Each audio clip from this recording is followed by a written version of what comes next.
Supreme court में एक और बड़ी समाअत हुई है सेनेट इलेक्शन के हवाले से, जो अहम समाअत है। और हॉर्स ट्रेडिंग पर सुप्रीम कोर्ट ने आम सवालात उठाए हैं। आम समाअत का आंखों देखा हाल किया जानेंगे नुमाइंदा खुसूसी सदीक जान से। जी सदीक, बताइएगा। जी बिल्कुल, हम सुप्रीम कोर्ट ऑफ पाकिस्तान पे बात करते हैं, लेकिन उससे पहले हम इस पे बात कर लेते हैं कि NA-75 डस्का के हवाले से अगले 12 घंटे 12 से 14 घंटे बहुत इंपॉर्टेंट हैं। उसकी रीज़न ये है कि कल इलेक्शन कमीशन ऑफ पाकिस्तान इस मामले की खुली अदालत में समाअत करने जा रहा है। इलेक्शन कमीशन के तमाम अरकान, चारों अरकान और chief election commissioner Sikandar Sultan Raja साहब इस केस की समाअत करेंगे। इसमें मैं आपको ये बताता चलूँ कि हुकूमत और नून लीग का मौक़िफ़ क्या है। हुकूमत का मौक़िफ़ ये है कि तहरीक इंसाफ का मौक़िफ़ ये है कि क्योंकि जब जो प्रिजाइडिंग ऑफिसर्स थे, जब उन्होंने वोट काउंट किए, वोट काउंट करने के बाद उन्होंने तमाम जो पोलिंग एजेंट थे उनके दस्तखत होने के बाद उन्होंने फॉर्म 45 जो है वो, क्योंकि RO को व्हाट्सएप कर दिए थे, तो अब अगर सिर्फ ये चेक कर लिया जाए कि RO ने जो फॉर्म 45 व्हाट्सएप किए थे वो और वो जो फिज़िकल लेकर आए थे वो अगर वो एक ही जैसे हैं, उसमें कोई टेम्परिंग नहीं है, उसमें कोई तब्दीली नहीं है, तो फिर कोई ज़रूरत नहीं है मामले को फर्दर किसी और तरफ लेकर जाने की। और इलेक्शन कमीशन ऑफ पाकिस्तान को फौरी तौर पर जो है वो नोटिफिकेशन कर देना चाहिए अली असद मली साहब का। जबकि नून लीग का मौक़िफ़ ये है कि क्योंकि 20 पोलिंग स्टेशन के जो अमला है वो अब खुद इलेक्शन कमीशन ये कह रहा है कि वो गायब हो गया, वो लापता हो गए, उनसे रब्ता नहीं हो पा रहा था और मुख्तलिफ वीडियोज़ आ गई हैं। तो नून लीग का मौक़िफ़ यह है कि अब दोबारा पूरे हल्के में जो है वो दोबारा इंतखाबात होने चाहिए। अब इस मामले का कल बहुत इंपॉर्टेंट दिन है, 12 से 14 घंटे रह गए हैं। देखते हैं कि उस कल जो समाअत होने जा रही है उस पर इलेक्शन कमीशन काली को फैसला सुना देता है या फर्दर बहस के लिए, दलाइल के लिए मजीद किसी को नोटिस जारी किए जाते हैं या तहकीकात की जाती हैं। इस हवाले से 12 से 14 घंटे में फैसला आ जाएगा। और ये बहुत इंपॉर्टेंट है, जैसे कि हम देख रहे हैं कि वहाँ पर 2 जाने गई। और फिर इसका इसलिए भी ये इंपॉर्टेंट है कि 1990 से ये हल्का मुस्लिम लीग नून के पास है, और इसलिए भी इंपॉर्टेंट है कि एक इस वक्त सीट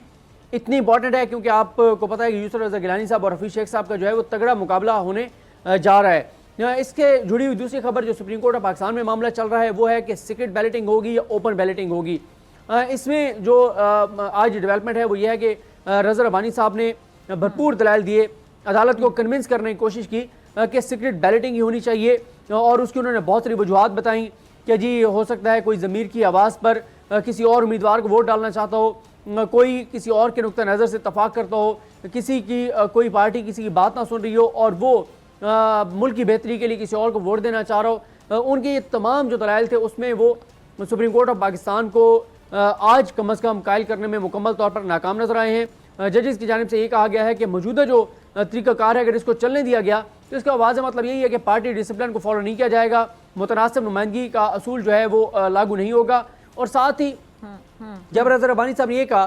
कि क्योंकि पाकिस्तान के हालात ऐसे हैं कि अगर आप जो है वो इख्तलाफ करते हैं तो फिर आपको टारगेट किया जाता है, निशाना बनाया जाता है। तो जजेस ने कहा कि देखें तारीख में बहुत सारे ऐसे लोग हैं और पाकिस्तान की तारीख भी भरी पड़ी है उन लोगों से जिन्होंने इख्तलाफ किया है। अगर कोई ज़मीर की आवाज़ पर इख्तलाफ करना चाहता है तो वो खुल कर करे, बताए कि हाँ मैं बिल्कुल पार्टी के खिलाफ वोट डाल रहा हूँ क्योंकि मेरी पार्टी ने ठीक बंदे को वोट नहीं दिया या मैं उससे इत्तफाक करता हूँ क्योंकि इसके कंसिक्वेंसेस तो है नहीं, नाअहली तो उसकी है नहीं, 63A में कोई उसकी नाअहली तो बनती नहीं है। तो फिर वो खुल कर इख्तलाफ करे, ये नहीं है कि वो छुप कर वोट डाले। और साथ ही वो क्योंकि पैसे भी चलते हैं और सुप्रीम कोर्ट को इस चीज़ का बिल्कुल अंदाज़ा है, इदराक है और अब तो वीडियोज़ भी आ चुकी हैं। आज भी अदालत की जानिब से यही कहा गया है कि अगर कल को करप्ट प्रैक्टिसेस होती हैं, पता चलता है पैसा चला है, इस तरह की चीज़ें होती हैं तो कैसे इस चीज़ को देखा जाएगा। और फिर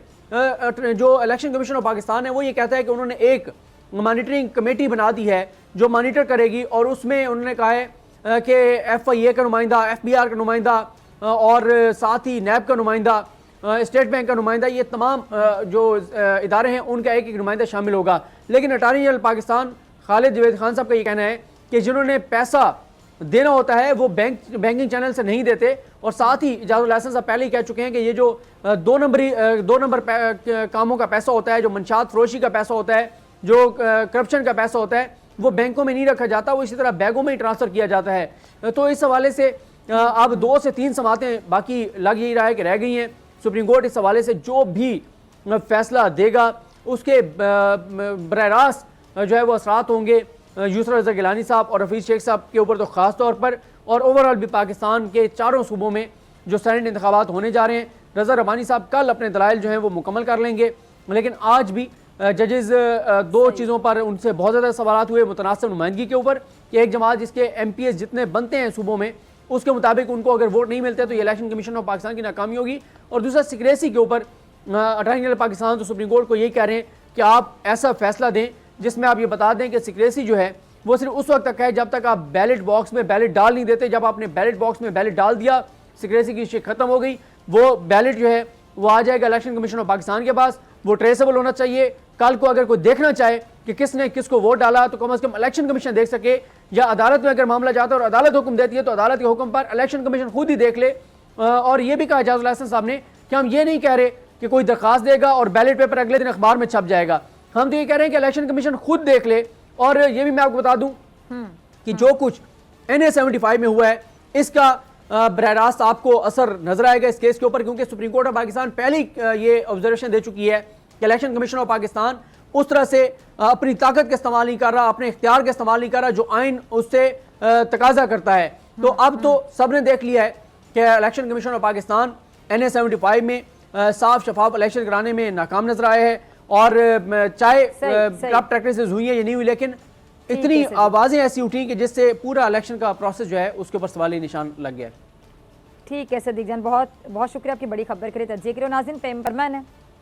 सलीम बेग साहब अब तक अपनी उसी हट धर्मी पे कायम है। अब तक किसी इदारे की जानिब से उनकी नाअहली पर कोई नोटिस नहीं दिया गया, बल्कि चेयरमैन पैमरा उनकी नाअहली की आवाज़ उठाने के जुर्म में हर चंद दिन के बाद कोई ना कोई बहाना तलाश करते हैं, कभी नोटिस भेजते हैं, कभी लाइसेंस मुअत्तल करते हैं। आज भी मेरी चीफ जस्टिस ऑफ पाकिस्तान और मुतल्लिका हुकाम से बाकायदा गुजारिश है कि चेयरमैन पैमरा को फौरी उनके ओहदे से हटाया जाए, किसी अहल शख्स को मेरिट की बुनियाद पर उस ओहदे पर कुर्सी पर